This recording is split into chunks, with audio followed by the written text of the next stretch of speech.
Olá pessoal, tudo bem? Estamos aqui mais uma vez para ter um momento de oração. Como vocês sabem, esse daqui é um canal de espiritualidade, onde a gente pode se encontrar um pouco um com o outro e também com Deus, para a gente conseguir aprofundar dentro do nosso ser e absorver o melhor que a passagem queira de nós.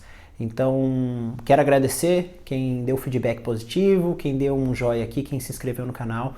Eu prometo que quanto mais eu conseguir, mais frequência terão os vídeos, tá? Mas é importante a gente conseguir se aprofundar o máximo possível.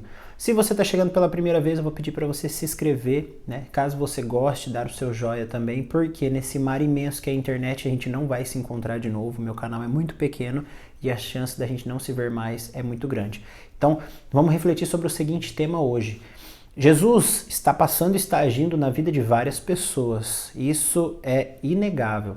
Mas como é a nossa postura vendo que Jesus está indo de um lado para o outro, convertendo pessoas, curando pessoas, transformando a vida? Será que eu estou ficando para trás? Será que eu estou deixando de me aproximar de Jesus também?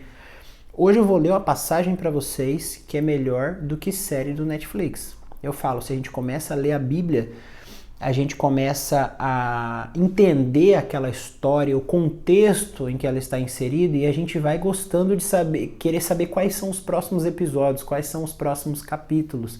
Então talvez também seja um chamado para a gente assistir um pouco menos e ler um pouco mais a palavra de Deus. Olha que incrível isso daqui que vai acontecer, gente. É uma passagem dentro da outra passagem.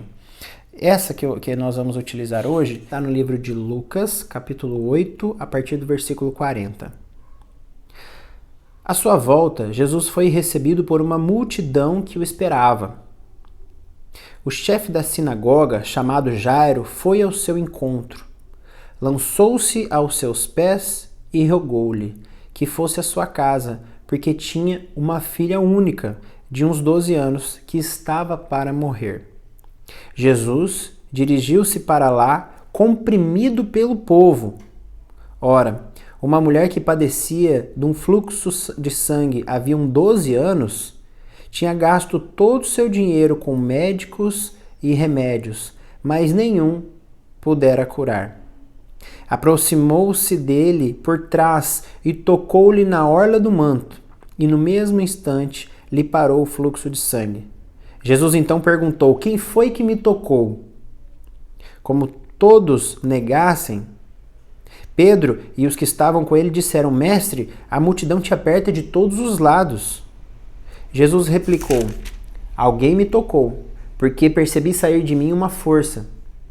A mulher viu-se descoberta e foi tremendo e prostrou-se aos pés e declarou diante de todo o povo o motivo pelo qual havia tocado. E como logo ficou curada. Jesus lhe disse: minha filha, tua fé te salvou, vá em paz. Enquanto ainda falava, veio alguém e disse ao chefe das sinagogas: tua filha acaba de morrer. Não incomodes mais o mestre. Mas Jesus o viu e disse a Jairo: não temas, crê somente e ela será salva. Quando Jesus chegou à casa, não deixou ninguém entrar com ele, senão Pedro, Tiago e João, com o pai e a mãe da menina. Todos, entretanto, choravam e se lamentavam. Mas Jesus disse: não choreis, a menina não morreu, mas dorme. Zombavam dele, pois sabiam bem que estava morta. Mas, segurando ele a mão dela, disse em alta voz: menina, levanta-te. Voltou-lhe a vida e ela levantou-se imediatamente. Jesus mandou que lhe dessem de comer. Seus pais ficaram tomados de pasmo e Jesus ordenou-lhes que não contasse a pessoa alguma o que tinha passado. Gente, eu sei que a passagem é um pouquinho longa, mas a gente vai explicar cada pedacinho dela, porque essa passagem ela é maravilhosa, essa passagem ela é incrível. Porque Jesus ele tinha saído para fazer uma coisa, para ir na casa desse chefe da sinagoga, que era o Jairo, para curar a filha dele, que estava doente. Então Jesus saiu depressa. Só que ele não conseguiu sair tão depressa assim, porque como ele tinha acabado de fazer uma pregação para uma multidão, todo mundo estava em volta dele, querendo tocar Jesus, querendo falar com Jesus, querendo pedir uma cura para Jesus. Então estava muito difícil dele passar pelas pessoas para chegar até a filha de Jairo. E no meio desse caminho, uma mulher veio rastejando ali por baixo e tocou o manto de Jesus. É muito engraçado porque é como se tivesse um milagre dentro do milagre, né? De tanto que Jesus era concorrido. Por isso que a gente fala, esses 3 anos da revelação dele, não daria para tudo que Jesus realizou, está descrito na Bíblia. Jesus realizou muitas mais maravilhas.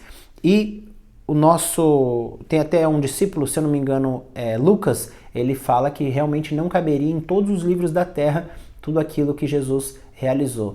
Então, olha que legal, eu tenho um amigo que é bombeiro, que ele fala que às vezes a ocorrência evolui. O que significa? Eles estão indo para um lugar para atender um chamado do bombeiro, né? E no meio desse caminho acontece outro. E aí eles têm que parar, resolver aquilo ali primeiro, né? E aí ir para outra ocorrência. E foi basicamente isso que aconteceu com Jesus. Jesus ouviu aquele chamado de Jairo, Jesus olhou nos olhos de Jairo e percebeu que aquele homem tinha muita fé no que Jesus podia fazer. E Jesus topou e foi lá. Só que no meio do caminho, estava tão difícil de passar, e além de estar difícil de passar, essa mulher que ela já sofria há 12 anos de um fluxo hemorrágico, ela vendo Jesus ali falou, essa é a minha chance de ser curada. Jesus está com pressa, Jesus não pode parar, mas se eu for aqui por baixo, rastejando, chegar próximo dele e tocar na orla do seu manto, eu sei que eu vou ser curada. Ela tinha certeza que se aproximando de Jesus, ela ia ser curada. E de fato ela foi, como a gente viu na passagem. Mas o mais curioso é a forma que ela se colocou no caminho de Jesus. Porque quando ela tocou Jesus, Jesus olha para os discípulos e ele fala assim, alguém me tocou, né? Jesus fala exatamente assim, quem foi que me tocou? E Pedro ainda olha em volta ali, aquela multidão toda ali, eu imagino que nessa hora eles devem ter ficado muito em silêncio, né? Toda a multidão, todo mundo, que Jesus virou e perguntou, quem me tocou? Todo mundo assustou, ficou quieto. Pedro olhou em volta e falou assim, olha Jesus, todo mundo te tocou. A multidão está de todos os lados, todo mundo encostou no Senhor, inclusive os discípulos, né? E Jesus fala, não, alguém me tocou. Porque eu senti uma força saindo de mim. Então, no meio de toda aquela multidão querendo Jesus, querendo tocar Jesus, tinha alguém que realmente queria. E quando tocou na orla do seu manto, foi curada. E aí a mulher se revela e ele olha para essa mulher e se admira com a fé dela. Até fala para ela, sua fé te salvou. Porque realmente ela tinha tanta certeza que Jesus podia curar ela, que além de toda aquela multidão tocando Jesus e não acontecia nada, ela sim teve fé suficiente para tocar Jesus e algo acontecer. E Jesus continuou depois disso, foi até a casa de Jairo, curou a filha de Jairo, que não foi mais uma cura, foi uma ressuscitação.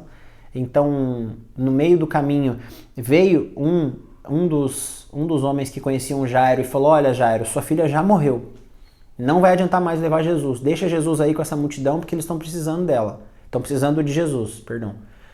E Jesus olha para Jairo e fala, não, confia, deixa eu ir até a sua casa. E quando chegou lá, realizou um milagre que foi a volta à vida da filha de Jairo, tá? Mas o que é legal aqui que aconteceu, gente, que é semelhante ao último vídeo, caso você tenha assistido, quando São Paulo estava a caminho de Damasco, né? Quem será que estava lá em Damasco que fez com que São Paulo, no meio do caminho, também tivesse uma cura espiritual? Aqui aconteceu a mesma coisa. Jesus estava passando, Jesus estava indo e essa mulher viu Jesus passar e falou, não, agora é a minha chance de ser curado.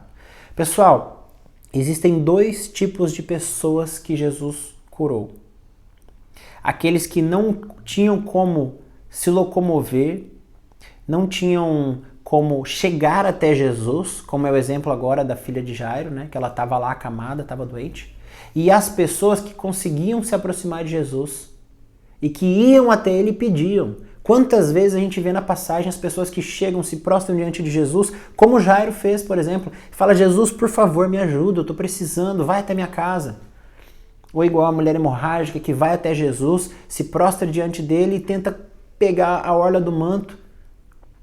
Ou como a gente vê também, o cego Bartimeu que gritou até Jesus escutar ele e pedir que ele fosse. Ou os leprosos que foram até Jesus, pediram para ser curados. Então, caso você esteja nessa situação de ter vida, de ter movimento, de poder chegar até Jesus, vá até Jesus. Não perca mais tempo para você ter o seu momento de oração. Às vezes é só clicar aqui em um vídeo no YouTube, dar play e você poder se conectar um pouco mais. E depois desse momento, claro, fechar o celular, fechar os olhos e pedir para Deus realmente rogar aquilo que você precisa. A gente esquece que a gente pode fazer isso, que a gente pode ir até Jesus, que Jesus não para, gente. Os hospitais estão cheios com a presença de Deus que está passando por lá, está curando pessoas, está aliviando corações. Os asilos, os moradores de rua, as pessoas que sofrem, todas elas estão sendo visitadas constantemente por Jesus, através de pessoas muito melhores do que eu e você, que saem do seu lar, vão até lá, levar uma palavra de conforto, levar uma palavra de carinho, uma palavra de conforto. Mas e quanto a nós que estamos aqui no nosso lar, podemos nos locomover, ir para a igreja, ir num grupo de oração, ir em qualquer lugar que a gente pode abrir a nossa Bíblia aqui, ó, dentro da nossa casa e ler e se conectar com Jesus? Por que a gente não faz isso? E a gente fica aqui na nossa situação. Ai, meu Jesus, como seria bom tal coisa? Ah, se eu me livrasse disso. Ah, se eu conseguisse caminhar nesse âmbito aqui da minha vida, não sei se é o casamento, ou se é o trabalho, ou se é o estudo, qual é o âmbito que você quer melhorar, e fica nessa, se um dia. Não! Vá até Jesus e coloque aos pés dele qual é o seu pedido, qual é a sua dor. Porque se realmente for um pedido de coração e um pedido com fé, como foi dessa mulher hemorrágica, Jesus vai ver, vai sentir essa força saindo e resolvendo a sua situação. É assim que Jesus nos quer. Ele nos quer sedento de vontade de estar na presença dele. Tem gente que não sabe disso. Se você já assistiu mais vídeos aqui, você vai ver que eu já falei também da samaritana. A samaritana não sabia que aquele era Jesus. Ela só foi para o poço, mas Jesus ficou lá esperando ela porque sabia o quanto ela precisava. Mas eu vou falar, meus irmãos, essa não é a minha situação e a sua. Se você está aqui comigo ouvindo um vídeo que é de espiritualidade, você já ficou aqui quase 12, 13 minutos comigo, então você sabe onde buscar, você sabe como buscar e você sabe que você precisa buscar a Deus. Então agora é você que tem que ir atrás dele. É você que tem que ir atrás dele. Jesus falou, seja quente ou seja frio, se for morno, vou te vomitar. As pessoas frias, as pessoas que estão distantes, são essas pessoas que Jesus vai ir até elas e vai realizar, porque elas não conseguem vir. Nós que estamos quentes, nós temos que aproveitar para ir até Jesus, para ficar na presença dele. Se a gente ficar morno, não vai adiantar. Se a gente ficar no meio termo, mas o que eu faço? Como eu rezo? Por onde eu começo? Não, comece da forma que você pode. Feche os seus olhos, feche esse vídeo aqui, feche os seus olhos e tenha um momento de intimidade com Deus. Fala para Jesus aquilo que ele já sabe da sua vida, mas ele quer ouvir de você, porque a sua oração constrói uma intimidade com Deus. Constrói uma intimidade. Olha os discípulos que tiveram intimidade com Jesus, o tanto de coisa que eles não puderam construir. E agora é a sua vez de construir a sua intimidade com Jesus para ele poder realizar as maravilhas. E vale a pena, vale muito a pena. Eu agradeço por você ter ficado aqui até agora. Espero que você esteja gostando dos vídeos do canal. Como eu falei, eu só consigo crescer, eu não, né? O canal, né? A espiritualidade que eu estou tentando passar aqui só consegue crescer com a sua ajuda. Então multiplique isso, envie para alguém, envie para uma pessoa, pelo menos uma pessoa, e fala, olha, quer ter um momento de oração? Escuta aqui esse doido falando, lendo a passagem bíblica para nós, que eu tenho certeza que com o passar dos dias vai ficando muito mais gostoso entender aquilo que Deus quer para nós. Então se inscreva, se você quiser multiplicar, você pode multiplicar, porque nós já somos dois, eu daqui, você daí, mas nós podemos ser mais, podemos ser muito mais, tenho certeza. Obrigado pelo seu tempo e que você possa continuar esse momento de oração. Em nome do Pai, do Filho e do Espírito Santo. Amém. Fiquem com Deus.